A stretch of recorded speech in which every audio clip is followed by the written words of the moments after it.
The podcast. The podcast. I'm Ricky Sands. Daniel Heidbrink. Andy Rivera.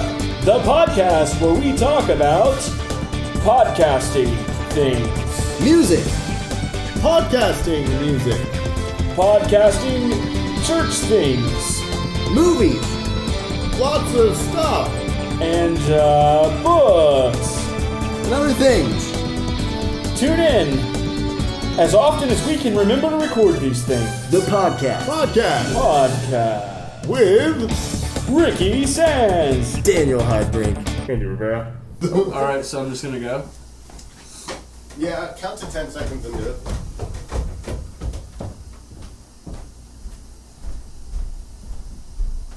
Has it been 10 seconds? I think so. Alright. Well, hello and welcome to the Podcast 3. The Podcast 3. Yeah. I'm Ricky Sands, Oh, Daniel Heidbrink. and Andy is currently getting me a Mountain Dew. Sure is. I'm looking forward to it. A little parched. Yep. Yep. I think that's him. Did you guys start it without me? No, we wouldn't do that. Oh, well, here's your Mountain Dew. Thanks, man. Dean's already got it from soda. Mm-hmm. So,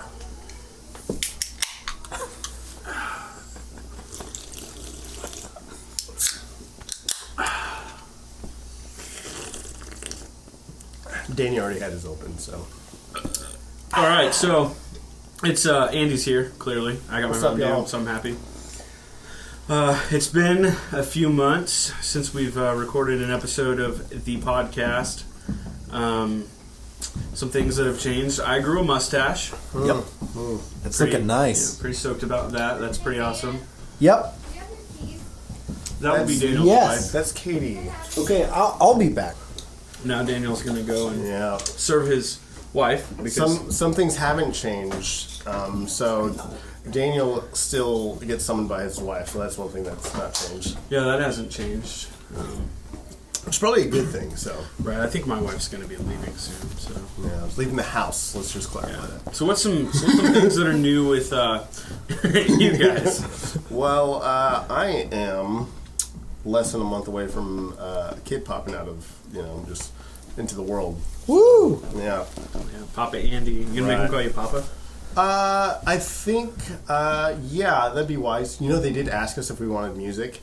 Like, how, like, people ask you, hey, do you want to, like, bring in your own music for when the baby's yeah. born? I think I'm just going to have nothing but Trapped playing. Trapped? Yeah, just... Headstrong. Now you want... On repeat.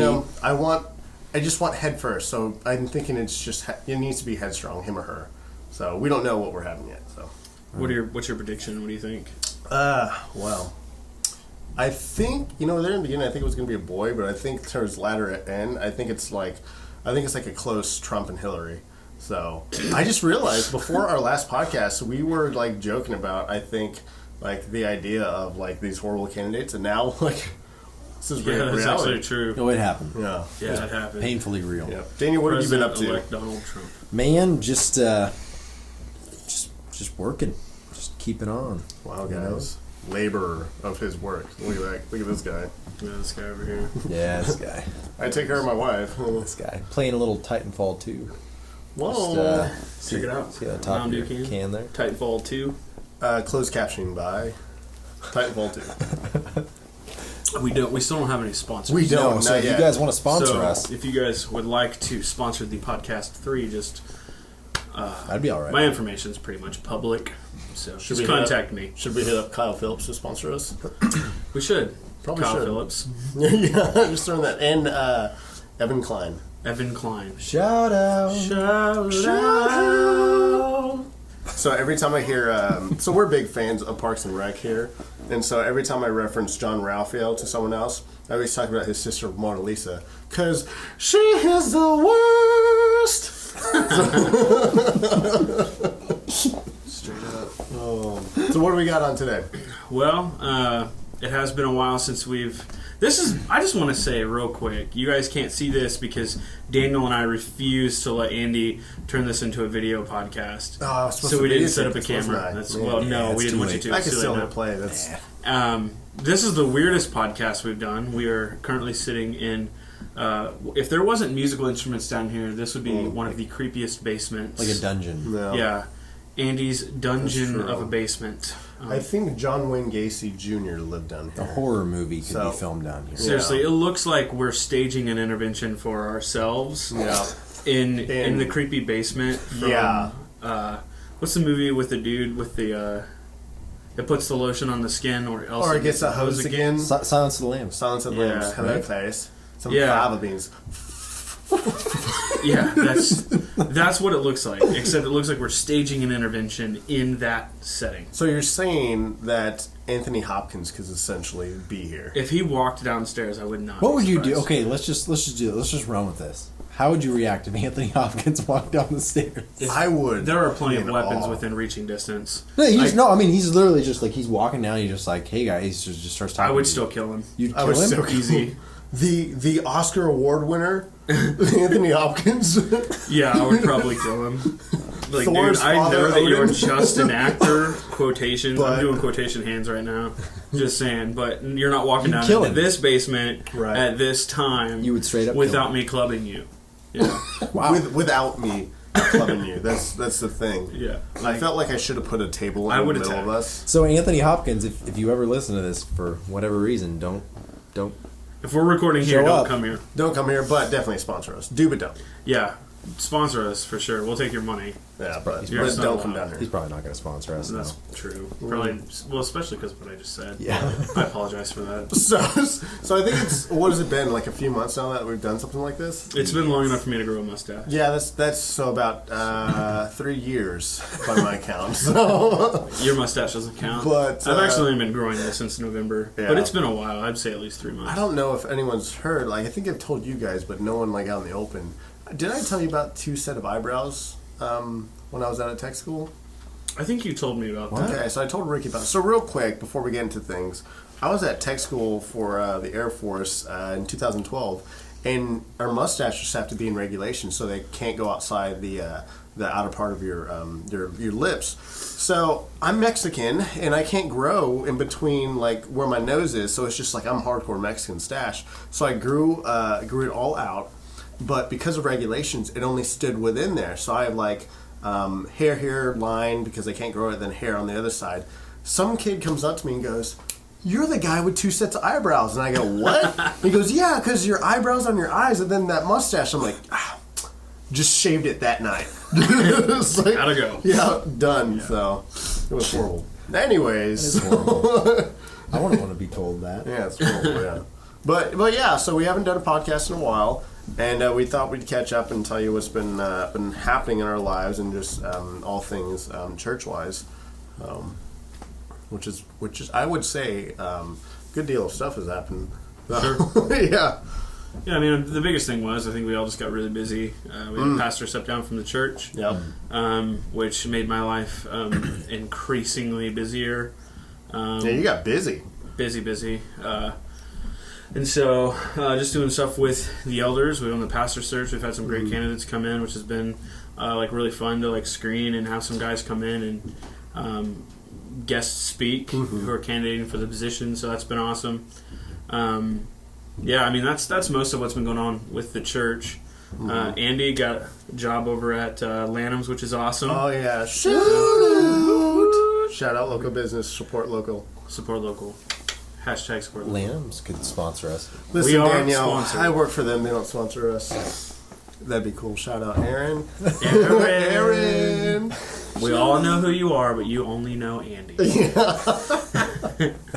Yeah, so I got a new job and been working with music stuff, so it's been pretty tight. So, been working, trying not to buy every single item out there. I'm inside my mind, like mentally, I'm broke because I spent every mental dollar I've owned. So I'd imagine that'd be hard. sure. Do you ever get in trouble for just like playing instruments all the time? I think I've gotten pretty good on it. I did learn Vanessa Carlton's Thousand Miles, but only at the beginning, not the whole song. But that's the only important part, you know. So, just until the singing starts. I don't know any of it. Yeah. Which is great. I showcase it to people. They're like, "Oh, what are these pianos?" And I go, "Oh, check this out. You can do this." Well, really, right now, you actually could sing the whole song. Yeah. That's like your Yeah. for Elise for other It is. people. Right? That's true. Beethoven. Because I could play for Elise. And I can do the one chords for Lean on Me. That's true. He did play it earlier on my played it. piano. Nice. So. That's it. That's all I can do. Yeah, now. very nice. Just Yeah. those two. I took Exactly. piano lessons for 9 months, and I don't remember a thing. Yeah, that sounds like a horrible thing. Yeah, it was my own fault. I was kind of a burnout back in the day When did you take piano lessons? in high school. Oh. Yeah, I was actually was able to count at school like credit for Yeah, music. that's true. And so, Yep. yeah, it was awesome, and I thought, man, I'm gonna be so good at this. But Oh, yeah. I was horrible, and I was out of practice. I did that in my younger years. It was 2 years ago. You're used to it. Yeah. I was younger then. I was 25. I was super naive. I was so young then. Things were so crazy. Oh, man. I feel like we're just going back around seeing what's new with us Well, listen, again. That's okay. so I'm going to be honest. Okay, we're really doing this podcast because this is the first opportunity we've had. Straight up. In a long time. Andy brought it up today, and we were like, "Oh, Let's do there's it. no reasons why we can't." And then we got down here, we Oh. got everything set up, and Andy hit record, and then we were like, "Huh, Looks like we have to now since what you're are we? recording. What are we gonna? Yeah. What are we gonna talk about?" We can talk about how I'm a little upset that we had this huge Thanksgiving dinner at church, and then Andy says, "Let's record a podcast today." When of all Sundays for you man. to take my nap away from me, it's the day that I stuffed my stomach full of meat that makes me sleepy. Amen there. Let's do this. Favorite Thanksgiving food? Oh, man. All right. You guys first, because then I got a great one. Mashed potatoes. Wow, Ricky. I was going to let Daniel And go gravy. first, but just that, no turkey. just I mean, I mashed love potatoes. turkey, but like, Yeah. so we had like what would you say, like 8 crock pots? Oh, man, it was full so of good. mashed potatoes today. Yeah. And I could have probably smashed at least half of one of those, which is smothered in brown gravy. Folks who are listening, Yeah. if you ever want a good meal, around this time, potlucks at churches are the best thing ever because you just get the best of all. You know what? Go If to you your don't local. go to church, Go to your local go church. crash one. Yeah. Go crash it. Yeah. For the meal, but listen to the message, but go for the meal. Yeah, keep your options open, but Oh my gosh, food evangelism. There you go. Closed captioning, dog. goodness. How about you, Daniel? What's your best? What's your favorite food Favorite food? for Thanksgiving? Potatoes are definitely huge. They're up there. I think if like when rolls are done right, rolls are just you know what I mean. You always get you're like Hot I'm out the oven. Yeah, oh yeah, you're They gonna. got like the butter glaze. I'm gonna limit myself, but then you don't. You always get like a couple more, and it's too much. But then, You keep going back Yeah. throughout the day on Thanksgiving. Yep. It's Yep. just like It's just a bottomless pit with it's like rolls. every hour or so. Like you're usually munching on a roll. butter, so not good. I don't or what is it? Definitely use butter, but don't use. I can't believe it's not butter. Just use straight butter. Oh yeah, If you can go diabetes, go diabetes. Yeah. So, Well, would I mean, clog you arteries. take your pick anymore. It's diabetes or cancer. That's true. Either one. Yeah, So yeah, it's best. cancer's of both worlds. basically in everything now. That's so, true. it's true. I mean, I can't stare at plastic without having cancer. not really. So, that's the thing. Yeah. You're up. Okay. This better be American. Man. Well, it's not going to be American. My family is a huge proponent of Mexican food because we're Mexican. And best Thanksgiving is we always do the traditional turkey. We always do the traditional ham. We have Sometimes we do turkey tacos. both. You better not say tacos. But my mom sometimes gets tamales. And it's Tamales. just, you just Say that unwrap again. Say that again. the masa tamales. And it's just so good. Thumb ollies. Tamales. Tamales. Yeah, it's like when your thumb does an ollie on a skateboard. Tamales. So it's Classic. just like boom, just what's Did there? you Oh, ever have Andy's those doing a finger tamale. skateboards Oh, when you were a tech kid? decks. Yeah, did you ever Yeah, have I was those? horrible at it. So I was did. I. I did erasers though, because you could imitate the same thing. You just couldn't ride around with it, so it's just like you always stop. I also had a pair of finger rollerblades. That sounds What? stupid. It was so stupid. Did you guys ever dabble in pogs? Yes, For a while. Yes, My Pogs. brother, dude, he was a pog king. I bet you he would know Pogs. We need to have Evan Klein on this because I feel like he is the man to go He's to for sick everything. today. Big old shout out to Evan Klein. Shout out. I was off key. We were all out of key. It's okay. Shout That's out. awesome. I tried so hard. But I think, so I had Pogs. I had a Beavis and Butthead Slammer. Not that it was mine. I'm not going to claim ownership, but it was passed on because it was my brother's. So you just have Beavis and Butthead with the Slammer, and I used to slam that thing. Yep. Yeah, Did you guys get all the Pogs. dabble in micro machines? I did. Did those for a while. Nah. I did. I had them. Weren't micro machines. They were micro, but they were I machines. think my brother did. Yeah. I didn't play with toys. I wanted to grow up so fast. My brother was like playing with toys. Ricky was like working spreadsheets when he was 7. It was like Benjamin's Buttons. I was out in the field when what you're talking about. I was farming. Benjamin Buttons disease. I gotta ask you. So Richard hasn't seen it yet, but Daniel, how did you like Fantastic Beasts? Dude, I told you. And Where the Wild Things Are. Well, I told you this earlier, so I'm just gonna say it again because I don't want to, go back on what I said. Right, of course. It was okay. Yeah, It was okay. I It was agree. good. I agree. Richard, how'd you? Oh, wait, you didn't see it. That's so funny that happened. Hey, I'll be honest. I really did not know. Like, we weren't planning on going to see it, but we just So why'd you go see it? wanted to go see the movie. We wanted to go to the movies really bad. We haven't been in a long time, so Wow. we're looking through. I want to go see Hacksaw Ridge really Oh, bad. I really do. But she doesn't like war movies, so compromise. You know, All right. You Mandate. find a compromise. I just want to let everyone know. So that movie, when it came out on previews, so I think it's safe to say that Daniel and I are pretty adamant about critiquing movies. Ricky, Safe. I don't know where he lands on that. He's just an open book. he's just Throw them all in there. here it is. I come as you are. He's just a big open DVD case. You know, Right. just I have slip them all in there and I have opinions. yeah. I'm just not as critical. Yeah. Oh, that's what it is. So with Hacksaw Ridge, bringing it round, just real back to it. Whenever they had those previews, they did not say directed by Mel Gibson. They said directed by the director of Braveheart. They Mel didn't even go Gibson. Passion of the Christ, son. They just went. No, to yeah, they went Braveheart. Braveheart. Yeah. So they just kind of didn't want to put Mel Gibson out there. So Yeah, that's interesting. probably a good thing for right now. So Why? I heard the movie's super gory. Like, yeah, I believe so. I just very. have you seen very- Apocalypto? Yeah. That dude was running the whole Yeah, it's movie. intense. That was Mel Gibson too, right? Nothing. No? Not the dude running. No. That'd be weird. Yeah, he But directed did that. he directed that He too? directed that, and it was phenomenal. It was great. Everyone kept on calling me Apocalypto. I don't know why. He did an awesome job with Passion of the Christ. That movie was intense. What's your opinion on it, Ricky? Passion of the Christ. Yeah. I thought that it was well done. See, Let me this ask is why you- we I'm don't gonna ask you. Ricky. I'm going to ask you a things. serious question. Did you cry? Oh, I bawled. Dude. Yep. 8th grade year. I was young. Yep. But the thing is, that was like a time in my life where I was a Christian, doing Right. finger quotes again, Yep. because my friends were, and I had a girlfriend in 8th grade. I mean, I was, then.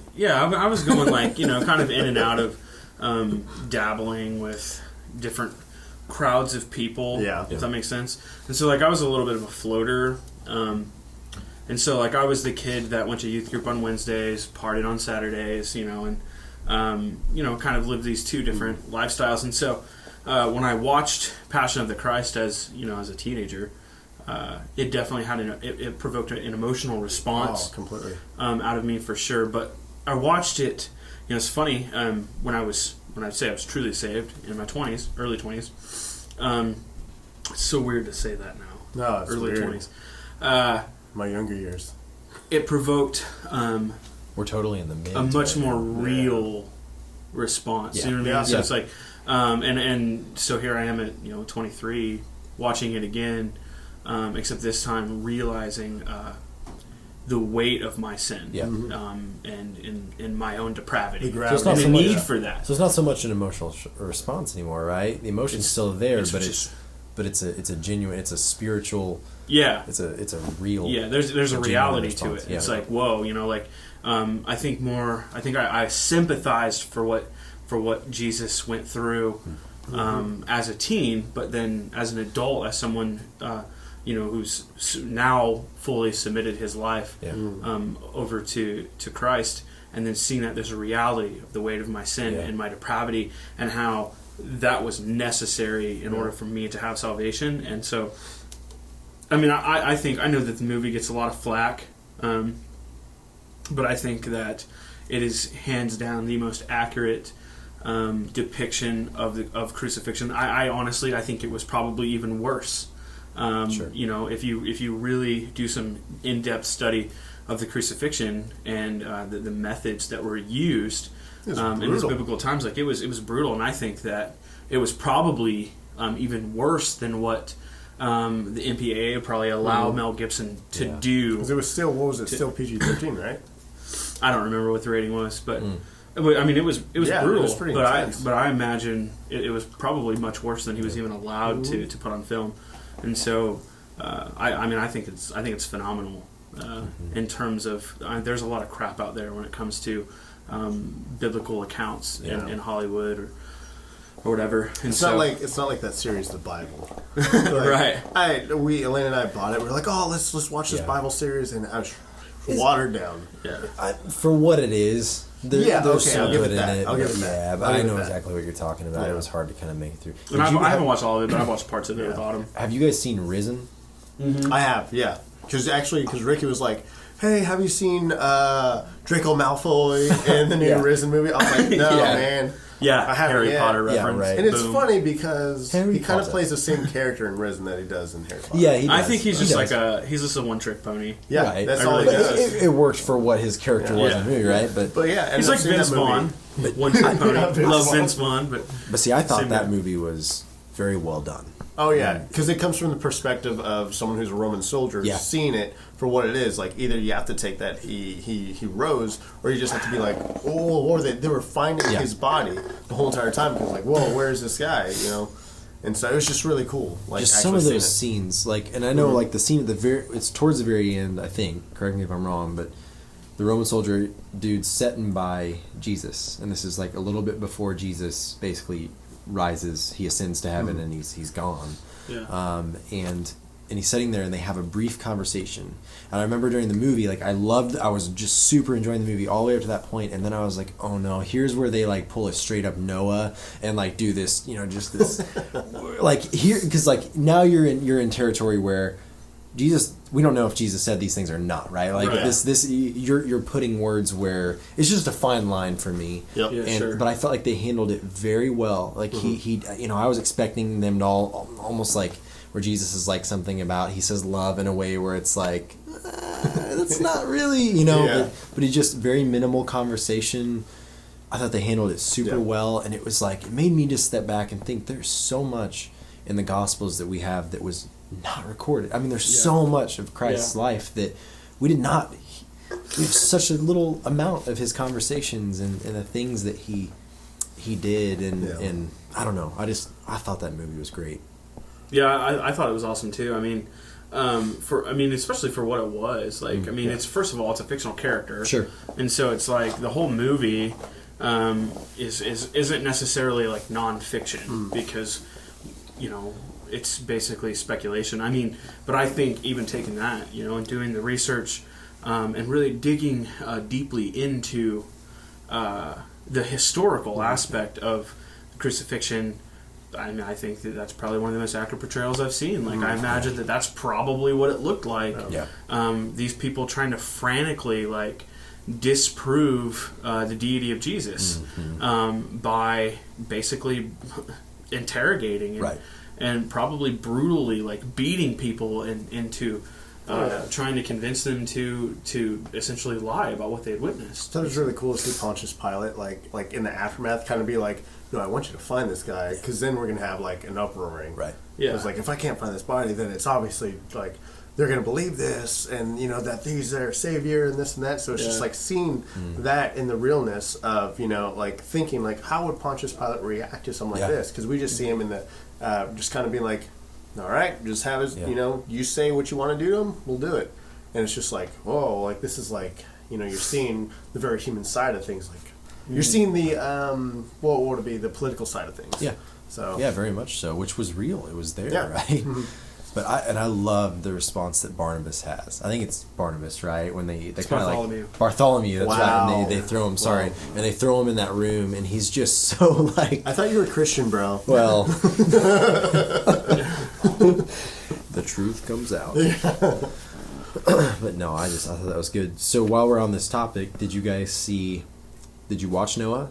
Oh, I knew this was going to come up because I was going to bring it up. Okay. Oh, you didn't? Man. It was like... I heard it was garbage, so I didn't give it a chance. What would you say? I think it was like biblical meets Lord of the Rings. Yeah, that's fair. Yeah. That's fair. So it was by Ridley Scott, who also directed things like Alien. But he did the Exodus God... Or what? Oh, no, it wasn't Ridley Scott. It was... Who did... So it was Exodus and King, or was it Gods and Kings? Gods and King. Who did... did you see that? That. So Ridley Scott did that. Who did Noah then? I forget who did it.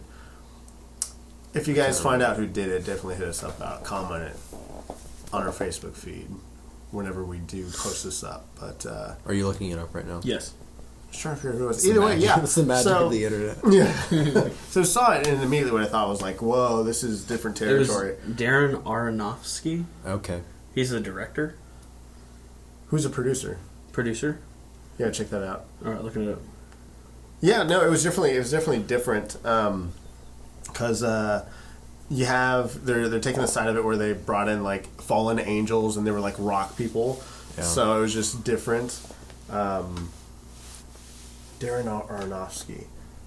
I think Darren Aronofsky. Didn't he do like Gravity or something? He did some. He was known for some. The other guys are Scott Franklin, Mary Parent. IMDb is a very Milton. great thing. Yeah. So I don't just know. connect everyone. If you guys are big movie buffs, and you can feel free to correct us. No, Ricky only has opinions. Oh. Yeah. I mean, Russell Crowe's in it. So. Like, I'll be honest. I liked the movie as a movie. There you I thought go. it was entertaining. There you go. I liked having biblical truths weaved into it. I guess if you put it that way, like I enjoyed it for what it was in that sense. But I was super let down by how much liberty they took with the story, right? Yeah. But like the Gods and Kings movie, I actually liked it a lot more than I thought I would. Oh man, I didn't like how they portrayed Moses as like fighting the whole time. Yeah. I mean they super like they made it like Gladiator, like in terms of how Christian Bale portrayed Moses and stuff. There were still a couple scenes in it where, again, like I think all of these movies, the parts that I really liked were the parts that got semi-close to what it was probably like. Yeah. And those are the parts where I'm like, whoa. You know, this is like a brief little glimpse of maybe as close as we're going to get to seeing what that was actually like. I think because like you have the movie like 10 Commandments where you're just like I've grown up watching this, every my parents we all watched it together, family watched it together, then come holiday season we all watched it whenever it was on the movies, and then so seeing now you're like it's already ingrained what in reading also biblically, so like what it is, seeing it on the big screen in a different story with bigger actors is just like okay, they're trying to go for a theatrical approach as opposed to like getting things for what they are. And so I mean I wasn't a huge fan of it. Myself. Which is probably why we can agree Passion of the Christ Risen were really good, right? Because they weren't. Yeah. Obviously, there's some level of credibility. It has to be cinema nice or whatever, exactly. but yeah. I did, however, fun fact, I watched Passion of the Christ on VHS. So back in the day. Oh, wow. It was 8th grade year. So I did want to touch on this real quick. So I've been like talking about 8th grade year a lot. It's been brought up a whole bunch. Oh boy. So at work, we have Pandora that plays all the time. So you have songs that come on, and I'm always like, oh man, this year is tied to this. Like 80% of that is tied to like 8th grade year. So like All American Rejects, Swing Swing, Sugar Cult. I think it's Memory is played all the time. So I'm just like that, and then you have like. Fountains of Wayne. I'm just like, what? Lanham's is just playing 8th grade year. So not only are they using an outdated online radio media player, but they're also they haven't updated their playlist either. So Ricky's all about Spotify. Spotify is better, dude. It's way better. Customizable playlist. Enough said. That's it. We have Pandora 1 out of the store, so no commercials. Oh, yeah. So. That's what we had at the hotel when I was working in Weston. Oh, Pandora man. 1. Yeah, it was good. We had an iPod that times. you would push the button and then you have to count to 5 before it changed. Yeah. I was like, dude, this is taking forever. You know what I'll tell you is a good pro. Actually, Amazon Music is getting better and better. Is it? I tried it for a while because we have, the church has a Prime account, and I tried it. That's what I was using for like pre-service for a while. Yep. But they're just their selection was surprisingly a lot lower. But I haven't done it forever. It's a lot bigger now because I downloaded it like right when they came out with it and deleted it off my phone in like a week. So what you're saying is I'm behind in times. I've been using YouTube playlists. Yes. Wow. Most definitely. I use YouTube every once in a while. See, he said every once in a while. I look up YouTube for tutorials on how to play stuff. Like tutorials on how to play Pandora. Like the other day. How to download Amazon Music. I learned. I was like listening. We were listening to "Made Alive" by Citizens, and I was like, I want to learn how to play this. And so Daniel was just in my apartment, and I just popped up YouTube and watched a guy play it, and then figured it out. I was like, this is it. Just learn how to play Citizens, and I was like, hey. During worship, we've been playing this song for months. No one's ever played it this way. This is how it's supposed to be played. Oh, yeah, completely. Yeah, so... We're speaking of Citizens Saints. New Christmas EP is going to be coming out. Is King's K coming out with anything? Do you know? I haven't read anything about them, but it wouldn't surprise me. They've been doing so much together. So you probably know more history of these two bands. Like, how did they become connected? Like Mars Hill. Was it through Mars Hill? Yeah, that was so quick. Straight up. Did they both play at Mars Hill? Like play for different campuses, but yeah. Okay, so that makes sense. So Chad, for us to make it in a band, we need to go. Well, Mars Hill is just kind of. There's no kind of together. There's no. Let's do kind of together, is that right? Wherever Mark Driscoll is, we just need to go there and be like. We just want to play for a while so that we can leave here and have really. Those are the bands. only reasons why. And just be set. We also love Jesus a lot. Yeah, we love Jesus. That's why we want to do this. Wouldn't it be crazy, though, if you said, sure. Just saying. Okay. Then we step back and we're that's interesting to me, though. I was curious because I love that they're on tour, and I'm like literally... You say tour, not tour. Tour. Tour. They're on tour. Tour de France? I love that they're on tour, Day America, right now. You just said it weird again. Tour. Yeah, you said it weird. Tour. I love that they're on tour. Tour. Tour, T-O-R-E. It sounded like when you went back to it, it sounded like you said tour. Anyways, I love that they are on this musical playing adventure together. Yeah. So a tour. And I keep hoping that they come back to the Midwest because they were really close for a while, weren't they? Last year they came through. Or were they just 4-hour drive away? Yeah, I think so. And we were going to go. No, it's literally within the last couple months. Oh, is it? Yeah, now they're over on the East Coast. Yeah. And they're finishing up the East Coast. So they did West, and they did Midwest, and then now they're finishing over there. Makes sense. My hope was that they'd come back through and do another Midwest. But they just didn't. So. Yeah. Wait, but I think they're because they've come out, they didn't have the two, Kings K and Citizens both came out with albums since they were here. Yeah. They haven't, those albums... They came out with those albums before they came out here. No, they didn't. Yeah. Dude, I'm telling you. Straight up. So how long ago did Citizens and Saints come out with that one album? It was just recently. A Mirror Dimly? Yeah, Mirror Dimly. Just came out. September. So you're saying that they're coming out with a Christmas one? Now, they're going to come out with a Christmas EP.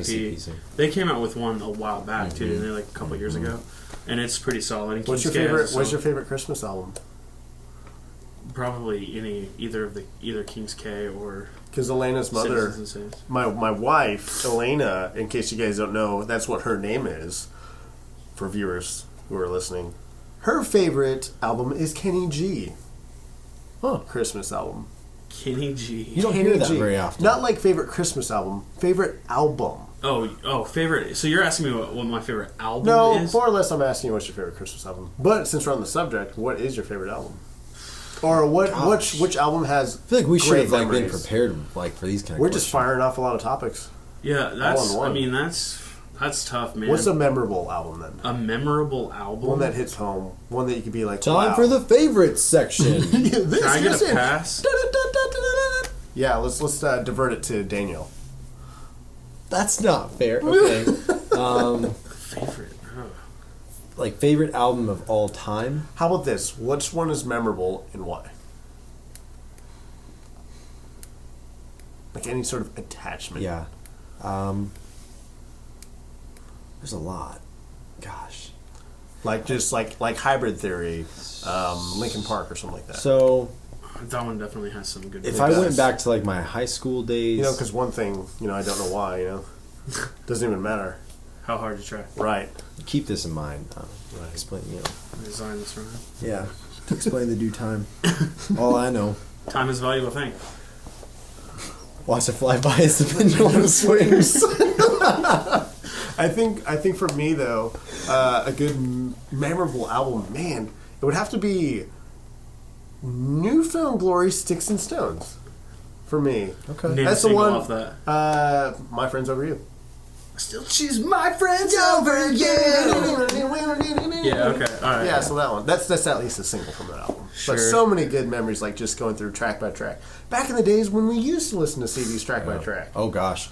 So When you used to read like the insert and learn the lyrics. Yeah. oh gosh, yeah. If I'm so going good. back to one of the first albums that really captured me, Yeah. and this is back in the CD player days, mind you. You guys know what I'm talking Yeah.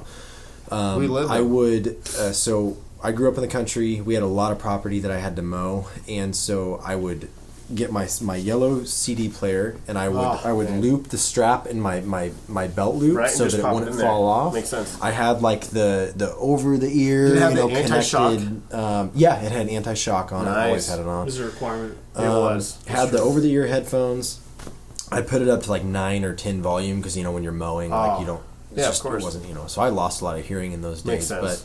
But one of the first memorable albums for me was The Dangerous Summer, and I cannot remember the title of the album because it's been years and years and years since I listened to it.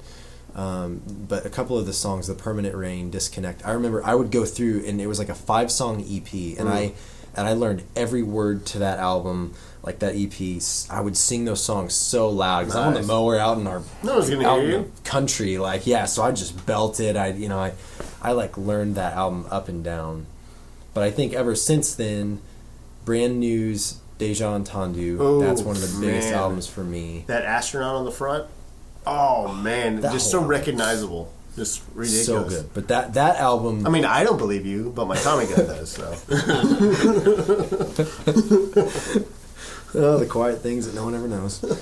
But no, that album sticks out to me. That album like rekindled for me my love for rock music, my love for just I don't know, for music. And still to this day, it's one of my favorite albums. Like when I go back and I get kind of in that mood, I'll listen to that. But honestly, if I had to say my favorite album of all time, weirdly enough, it would be Citizens and Saints of Mirror Dimly. nice. The one that they released this year, a couple months ago, like bar none. It's not Savage Garden. It's not Savage Garden anymore. Although I frequented that I album. wanna stand right here on the mountain.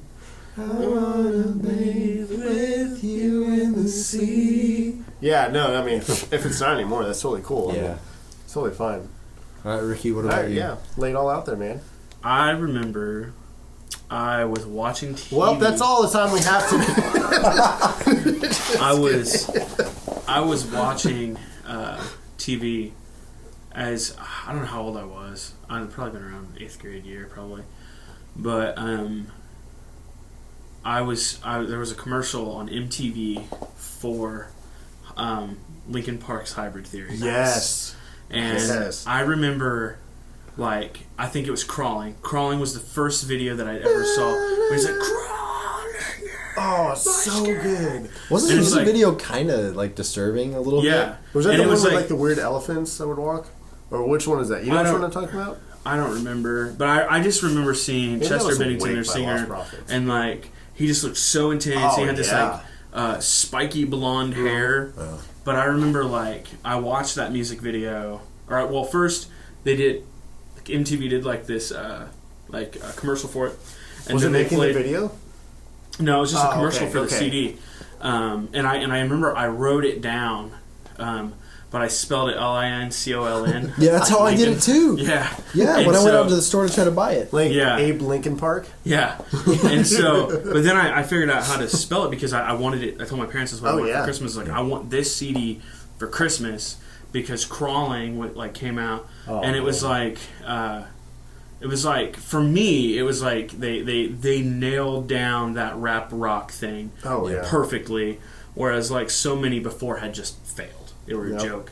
They had the intensity of rock, you ever heard but they Linkin had Park's like demo stuff? Oh, I have. From when they started? Yeah. They were a joke. Yeah, some of it was garbage. But And so, but I remember like thinking like they have the intensity of kind of like the metal thing that I was really getting into at the time. But I also I still love rap music. Yeah. And so, but they had the flow of like a good rapper. And so I was like, and then plus me like being like kind of this like, I was in a new metal, like NU dash metal. Right. That's the only way you spell it. Like I was like that emo kid, like. Yeah, but like before, bring it on. Yeah, but before like emo went like there's like the punk emo thing, but then there's like the punk emo thing, and there's like the cut me, like I want to cut myself emo thing. Oh right, Papa Roach kind so- of dabbled the line. Yeah, and so I was like, my wife into pieces. This is my last divorce. and so but that was me, but it was like for me like I thought that.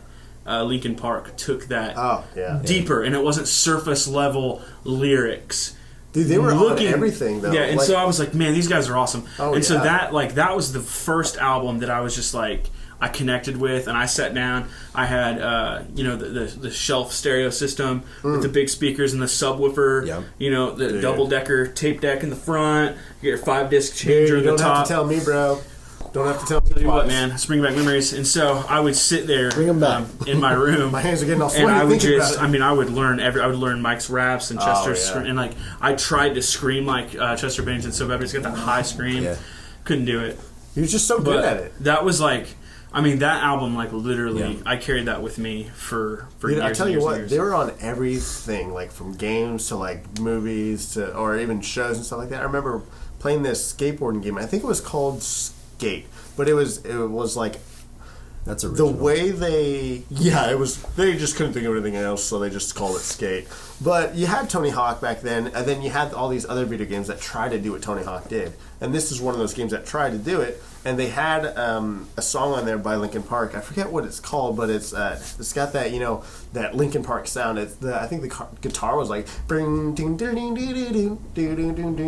not their first album. Yeah. There you go. So it wasn't. There you go.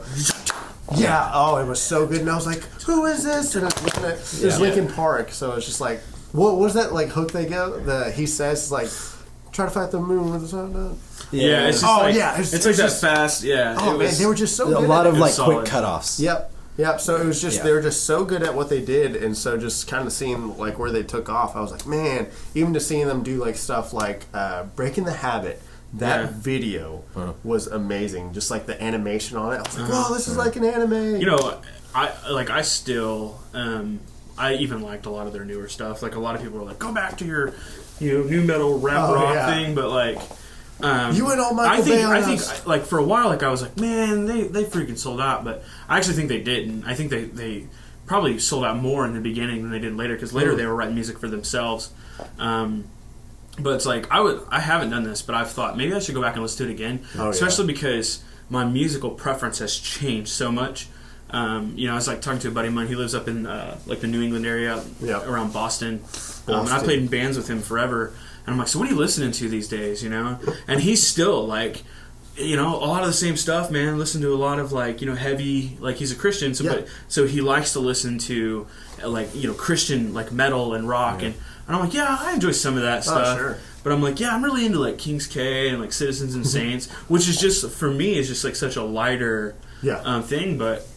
I would like to go back and kind of listen to Linkin Park's older, I guess it'd be their older new stuff, because I don't know if they put anything out forever. So that's probably why you liked Red so much too, right? Because Red came in for the Christian genre and did like their first album, there were so many similarities to Linkin Park, I feel like, in that album. Just kind of in their style of music and some of the songs, even in the vocals. The vocals are he's got like a Chester thing going on. See, it's weird. I never Vocalized, actually but- got into bands like Skillet or Red. Like I always I hear loved people- Red, man. So Like, Red, right, Red was. I actually seen him in concert. I think it was at Winter Jam. So I'd seen him. I was like, oh, these guys are great. Like they put in a amazing show. These guys are absolutely awesome musicians. But it's just not something I got into. I love Linkin Park, that style. But I don't know what it was. Like I just never got into bands like that. Yeah. But like when it was like in the Christian genre, I got into bands like Under Oath. Under Oath took like they're at the latter end. Obviously, they took more of a secular approach. But you have bands like For Today, where I was just like all about it. The Chariot. Then you have the Great Commission. Hardcore. Yeah, hardcore. Way back. You were just like all breakdowns. Yeah, just open tunings and breakdowns. Pig bro. squeals, everything. I remember waking up at this festival. It was called Cornerstone, and it was like 2010, I think it was. And it was a 6-day festival, Christian bands all around, or at least people bands that claim they were Christian. You know, We've all seen that kind of happen. But I woke up. It was like 11 p.m. Trevor Calloway, shout out. he wakes me up. He's like, dude, you need to see this band. And then Chris Plank was there. Shout out. And then we were like, dude, the Cherry's playing. You need to come see him. And so we were in there. I went to this. I'm like half awake, and I just see the lead singer from a Purge or Plea from Purging up there, just like going at it with like a pig mask on. I'm like, what is going on? And then just like there's pyrotechnics going off. Demonic. Yeah, it looked that because you just woke up and you're like, what? But they're just going at it, and I was like, oh my gosh! But like, it was like that hardcore scene I was like listening to, so it was just crazy to see. Which I mean, I liked a lot of that stuff too. Yeah. I did. I really did. I just wasn't like. I didn't know as much of it. Right, of course. I didn't get into the radio friendly stuff as much. So I'm gonna throw myself under the bus. Do it. A couple of. I hate that this is the truth, but just truth is truth. So this is part of my life, and it's part of what shaped my interest in music. The first rock song, the first legitimate what you could consider to be a rock song. No, actually, I wish it was Bush. That would be better than what this is. So, How You Remind Me by Nickelback. My older sister. This is how you remind me of what I really am. I tell you what, I'm not a fan of Nickelback, but someday, let's just be honest. I'm gonna be straight up with you. Like, gotta make it right. I just that video with the crash. Oh, dude, man. when I was in Chicago last week, I was talking to Caleb. We were walking through a Walmart in some suburb of Chicago. Yeah. And this song comes on. I was like, I hadn't heard it, you know. Right. I was like, man, this sounds like Nickelback. He's like, yeah, it is. And he's like, everyone makes fun of Nickelback, but they're really not that bad. And I'm like, here's the thing. I was their first album was good. Yeah. And I will wholeheartedly admit that. The album with Someday on it, the album with the one where he's like, couldn't make it as a wise man. Yeah, whatever. That's How You Remind Me. Oh, is that the song? Okay, okay. So there we go. Yeah, so it's like 2 songs. But I was like, that album I could listen to. Yeah. And I was like, but when you know that the singer for that band is selling his songs to other musicians because his producer's writing their music, I can't stand to listen to them anymore. I was like, they're freaking sellouts. Yeah. And I said, that's why I hate them. Yeah. I'm just glad the rest of America thinks they suck. That's why I listen to Miley Cyrus. So, you know. But it's weird to say that. Dude, I don't care what anybody says. If you take away the music video for Wrecking Ball, that song is deep. Deep, bro. Dustin Kinsrew covered it. He did. And I listened to it, and it's actually really good. Wow. We'll play it later. Yeah. Okay, right. He really did. He covered a lot of good songs. But as much as I hate that, like, that song, it was the first time in my whole life. I mean, I was a little kid, but it was like, what is this? Yeah. Like, what? This sounds so cool. This sounds like it got me into rock music. We do that with a lot of stuff. Yeah, I remember thinking, like, Thunderstruck. Metallica, like those things, like, but they were all just new sounds. Sure. So I was like, oh, these are all new to me. Like, so I never actually got into that whole thing where it was Metallica, Black Sabbath, AC/DC. I went through I just listened to everything. Oh, sure. Like, was just like, well, what are these guys? And you're hearing about them. You know? I went through a Guns N' Roses phase my senior year of high school. It was for about a month, then I got over it. Then you grew up. Yeah, then I grew up. Be honest with me. Did you guys go through a Puddle of Mud phase with their first album? Met a girl, thought she was great.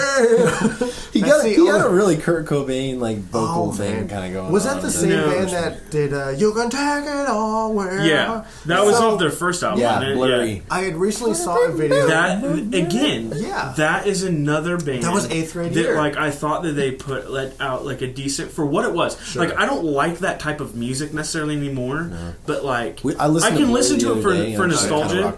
Yeah, for like nostalgia purposes. Like I'll go back and listen to it, but like for what it was. Now that guy is just messed up. I mean, Yeah. like when he's getting booed off his own, Yeah. I mean, he was literally like ended up leaving a show at the Voodoo Lounge in Kansas City, his hometown. Yep. You know where he's from. Because he's so just annihilated. Oh, but, completely. That's just the thing of like I mean, you just see like yeah. worldly like addiction and everything. Yeah. Like that. It's just like no, man. Like, well, that was another band, man. Like I really did. Like I love that first album when I was that age. And it's like those were the bands that I listened to that got me into music. Yeah. And it's weird because to go from there to where I'm listening yeah. to bands like King's Kaleidoscope, Citizens and Saints, you know, all the like. Is such a drastic difference, and in crazy. between, you know, I've went through punk phases and grunge phases and all of them, but like I'm still in my Will Smith Big Willie style phase. So that's lasted for a Thug Minute. In case you guys don't know what a Thug Minute is, that's where 60 seconds is an actual minute, but a Thug Minute goes from 2 minutes to 15 years. So I'm living my Thug Minute Big Willie style life right now. So it's been pretty good so far. So, Goodness. so. I will say though, and this is weird too, but like today at the Thanksgiving dinner, Yeah. they had Amira Dimley playing in the background. Yeah. And like that is an album You're welcome. that I have listened to on repeat since it came out. Yeah. Like it's funny because I can listen to that album and like I can weep with it. Yep. And it sounds crazy, but it's like the lyrics to this album. I remember they tweeted something about how like this is the deepest they've ever gone, the most personal they've ever gone with their music. But I was just like everything, like the lyrics to this album, and then just how perfectly well blended with the music they are. It's the hands guitar down swells everything. Like they have everything down. It's hands down like my favorite album right now. Like, and I think it will be for a while. Just because, you know, with everything that has gone on with the church, it's been a really difficult season in life, in church life, and trying to essentially figure out like what's my role as the youth pastor here, and like what am I allowed to take on, and what should I delegate, and all those things. And then so in turn, like there's that internal struggle that I'm having with my faith, and it's like things are taking precedence over my quiet time with God, and I'm not journaling as much, I'm not reading as much. I'm just being, honest. Like I sat down last night and I sent Daniel a text and was like, dude, I'm really struggling with this section of scripture. Like, what does this mean?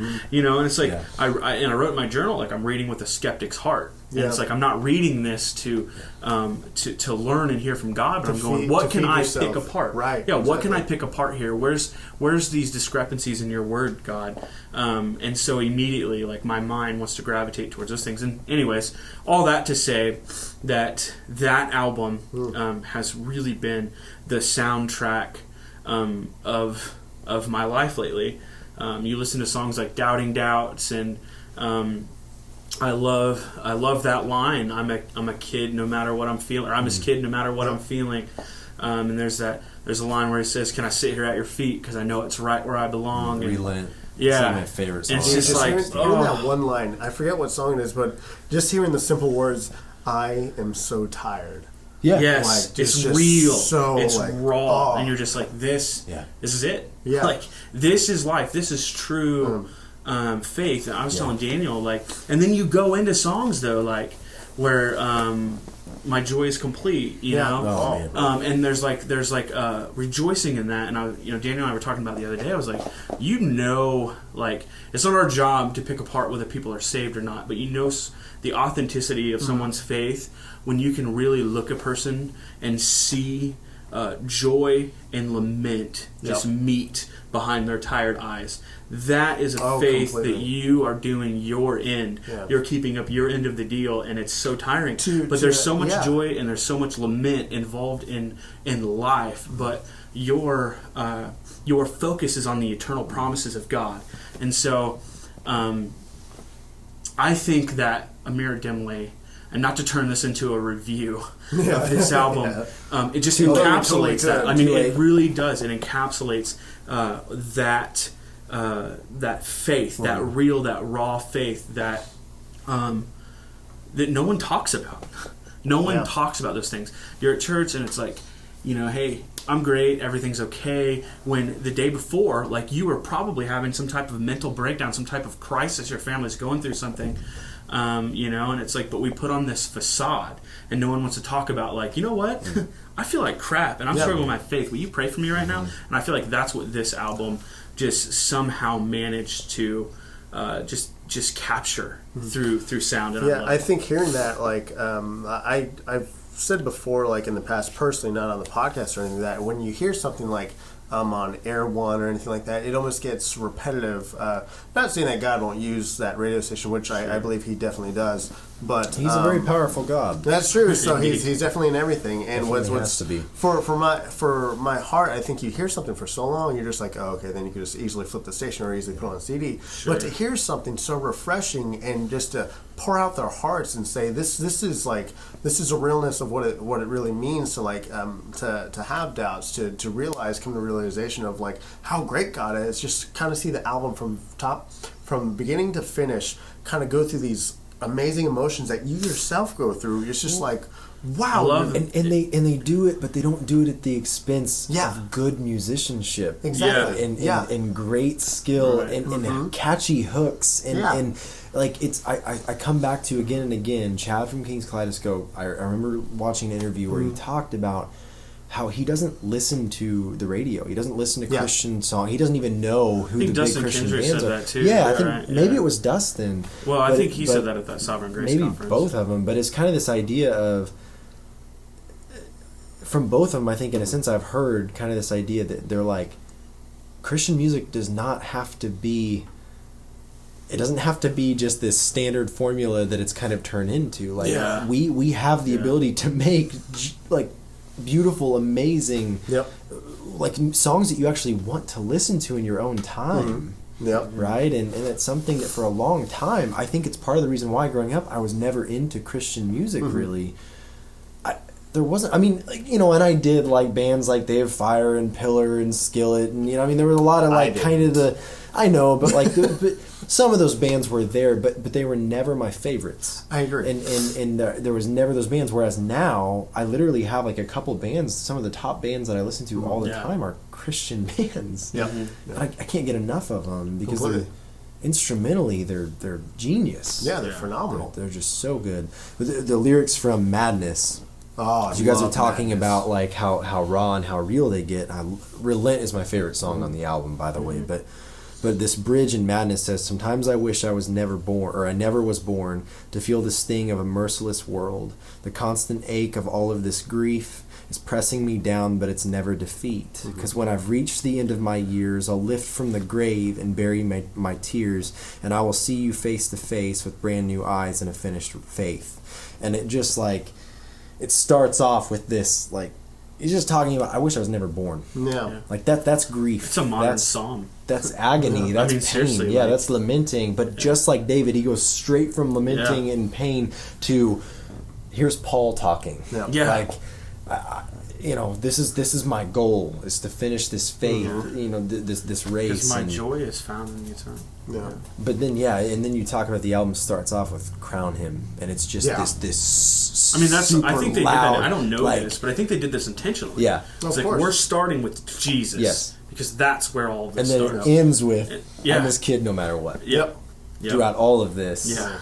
Come There's back been to so what we started. Time of like it gives me chills. dimly, like in the background, just like so much prayer time devoted to just like you get in that cycle of you pray and then you find yourself like in routinely prayer where the same words come out of your mouth and you're just like, whoa, hold on. So like I'd have a mere dimly, it just so happens to be on, and I find myself in prayer because I'm just like coming like hearing the lyrics, I'm just like, whoa, like I've lost sight, God, of who you are, and I forget to come to you for forgiveness. I forget to come to you because I'm just a wretch. And it's just like this album completely brings out just exactly what's happening in my heart, and it's just so amazing to have an album kind of personify that. Right, it's absolutely amazing, and so they capture that so well in it.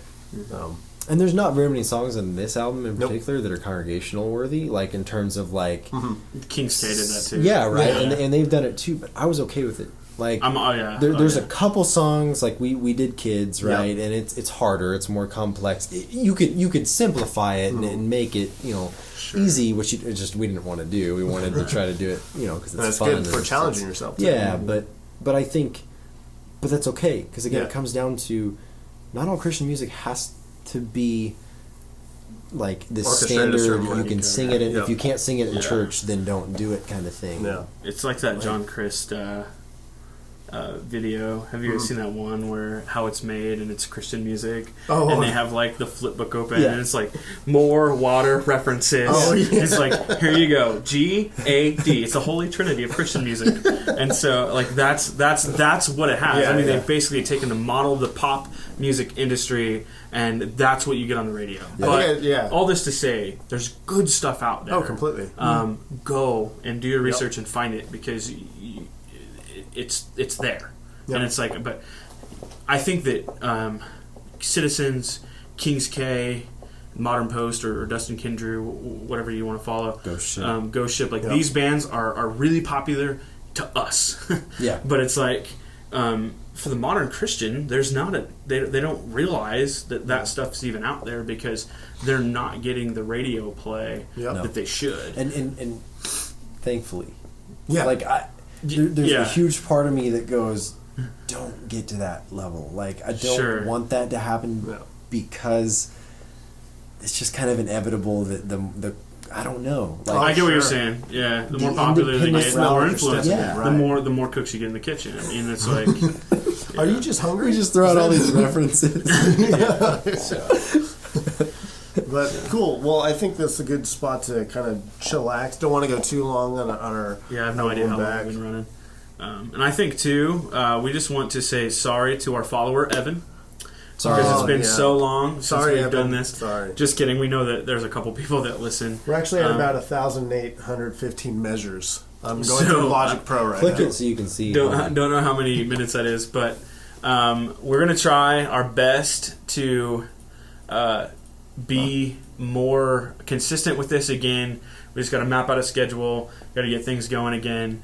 We'll probably title this The Podcast 3 Returns.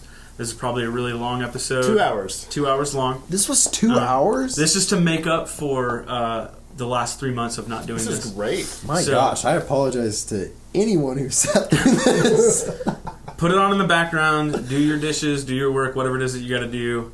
But seriously, we're gonna try. We're gonna try our best to be more consistent with this in the future. Plan this out again and bring our opinions.